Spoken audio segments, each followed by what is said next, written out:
કહેવાય છે જાગ્યા ત્યારથી સવાર, અને આ વાત અત્યારે ભાવનગર પોલીસ પર ખાસ લાગુ પડે છે.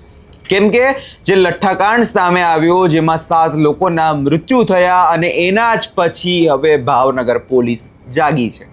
શું ને સમગ્ર મામલો, તેના વિશે વિગતે ચર્ચા કરીશું. નમસ્કાર, આપ જોઈ રહ્યા છો નિર્ભય ન્યૂઝ. હું છું આપની સાથે પ્રથમ મોદી. માત્ર 50,000 ભરી અને ડ્રોન વસાવો. ડ્રોન વ્યવસાયની અંદર કમાવો 7 થી 8 લાખ રૂપિયા પ્રતિ વર્ષ. ગુજરાતના ખેડૂતોની પહેલી પસંદ.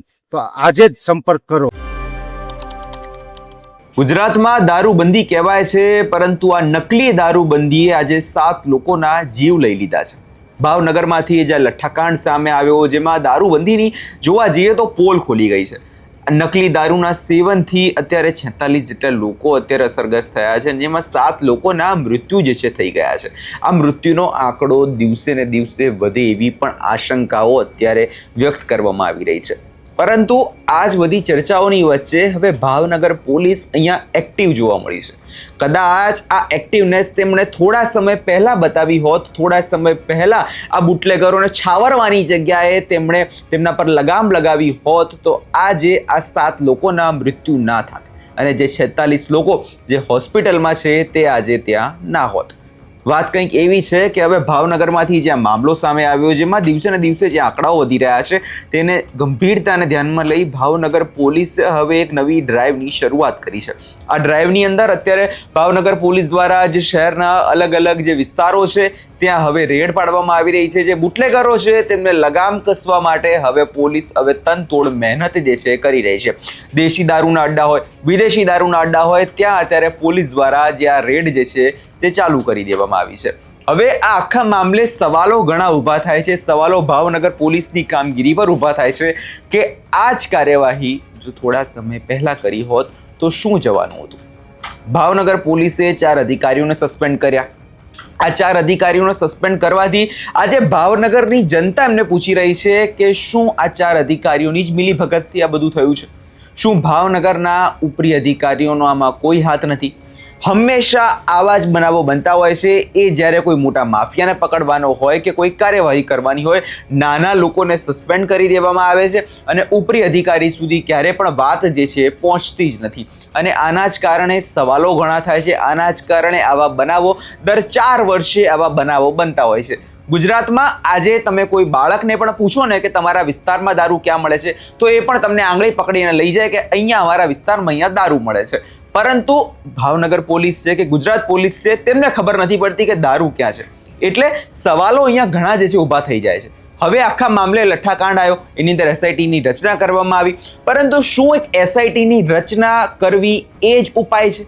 શું એસઆઈટીની રચના કરી દેવાથી આજે 7 પરિવારો જે આજે તેમના મોભીઓ વગર હવે અધૂરા છે, જેમના ઘરમાં કમાવવાનો વ્યક્તિ જે એક હતો, એ આજે હવે તેમના સ્વજનો તેમનાથી ગુમાઈ ગયા છે, તો શું તેમને ન્યાય મળશે? આજે જે ભાવનગરની જનતા છે, ગુજરાતની જનતા છે, આજે આ દરેક વ્યક્તિને સવાલ કરી રહી છે. આજે જે એક વ્યક્તિ જે છે હિતેન્દ્રસિંહ ભઠ્ઠી, તેમની આજે અંતિમ યાત્રા નીકળી. તેમના 2 બાળકો છે. હવે એ બાળકોનું શું?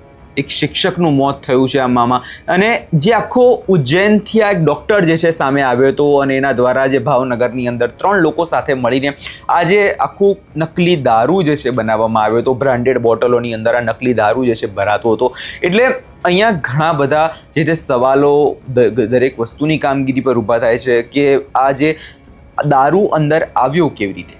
ગુજરાતમાં જો દારૂ બનતો હતો તો પોલીસને પહેલાં જાણ કેમ નથી? શા માટે માત્ર થોડાક હપ્તા ઉઘરાણી કરવા માટે પોલીસ હવે લોકોના જીવ સાથે રમી રહી છે? અને આ વાત અત્યારે એટલે કહેવી પડે છે કેમ કે જ્યારે પણ આવો બનાવ બને, જ્યારે પણ કોઈ જ પણ સમયે આવો કોઈ લઠ્ઠાકાંડ થાય, પોલીસ થોડા સમય માટે એક્ટિવ થઈ જાય છે. 1-2 મહિના માટે કડક કાર્યવાહી કરવામાં આવે છે, અને પછી હંમેશાની જેમ આ કાંડ જે છે તે પોલીસ દ્વારા કરવામાં આવતા હોય છે. અને આ જે કાર્યવાહી જે છે અત્યારે કરવામાં આવી છે, એ દ્રશ્યો પર એકવાર નજર કરી લઈએ.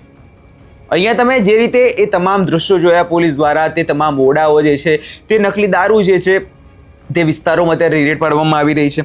અત્યારની જો તમને અપડેટની વાત કરું તો અત્યારે જે પ્રકારે શહેરના અલગ અલગ વિસ્તારોમાં અત્યારે વિદેશી દારૂની જે ડ્રાઈવ ચાલી રહી છે, જે તમામ ડિવિઝન હેઠળ આવતા વિસ્તારોમાં પોલીસ દ્વારા ડ્રાઈવ કરવામાં આવી રહી છે અને દેશી દારૂની ડ્રાઈવનો લાઈવ વિડીયો પણ અત્યારે તમે જોયો કે પોલીસ દ્વારા આ દારૂનો નાશ કરવામાં આવ્યો છે.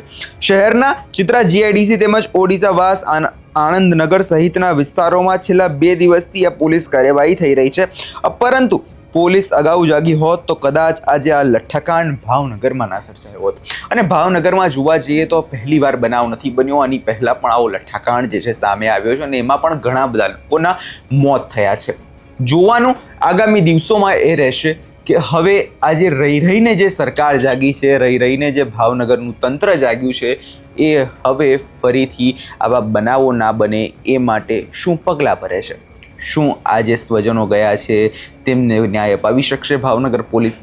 અને આજે દિવસે ને દિવસે જે આંકડાઓ, હવે જે મોતના આંકડાઓ વધી રહ્યા છે, તે હવે ઘણી જે છે અત્યારે લોકોને ચિંતામાં મૂકી દે તેવા છે. તમને શું લાગે છે કમેન્ટ કરી ચોક્કસથી જણાવજો અને અમારી ચેનલ નિર્ભય ન્યૂઝને લાઇક, શેર અને સબસ્ક્રાઈબ કરવાનું ભૂલશો નહીં.